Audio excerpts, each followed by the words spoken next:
మధ్యప్రాచ్యం మరోసారి రణరంగంగా మారుతుంది. శాంతి చర్చలు ఫలించి మళ్ళీ ప్రశాంతత నెలకొంటుంది అనుకుంటున్నటువంటి తరుణంలో ఇరాన్ క్షిపణులు గర్జన ప్రపంచాన్ని ఉలిక్కి పడేలా చేసింది. కేవలం సరిహద్దులకే పరిమితం కాకుండా ప్రపంచ ఆర్థిక రంగానికి కీలకమైన సౌదీ అరేబియాలోని అల్ జుబైల్ పారిశ్రామిక నగరాన్ని ఇరాన్ లక్ష్యంగా చేసుకోవడం ఇప్పుడు అంతర్జాతీయ స్థాయిలో పెను సంచలనంగా మారింది.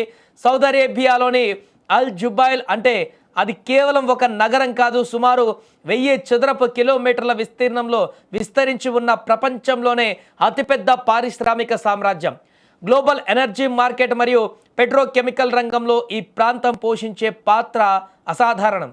అటువంటి కీలకమైన కేంద్రం పైన ఇరాన్ డ్రోన్లు మరియు మిసైళ్లతో విరుచుకుపడడం వెనుక పెద్ద వ్యూహమే ఉన్నట్లు కనిపిస్తోంది.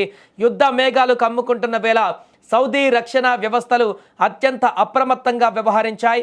ఆకాశంలోనే ఇరాన్ క్షిపణులను అడ్డుకొని కూల్చేశాయి.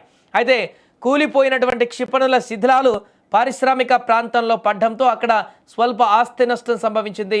ప్రాణ నష్టం జరగకపోవడం పెద్ద ఊరట కలిగించేటువంటి విషయమే అయినప్పటికీ ఈ దాడి కలిగించినటువంటి భయం మాత్రం ఇంకా అక్కడ తొలగలేదు.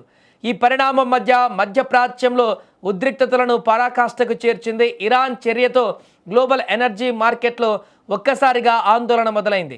చమురు సరఫరాకు ఆటంకం కలిగితే ప్రపంచవ్యాప్తంగా పెట్రోల్, డీజిల్ ధరలు మండిపోయే ప్రమాదం ఉంది.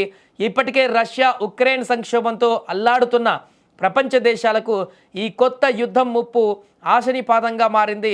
ఇక అగ్రరాజ్యాలు కూడా ఈ దాడిని తీవ్రంగా ఖండిస్తూ పరిస్థితిని నిశితంగా గమనిస్తున్నాయి. సౌదీ అరేబియా ఈ దాడిని ఎలా స్పందిస్తుందనేది దానిపైన ఇప్పుడు ప్రపంచ దేశాలన్నీ కూడా ఆసక్తిగా చూస్తున్నాయి.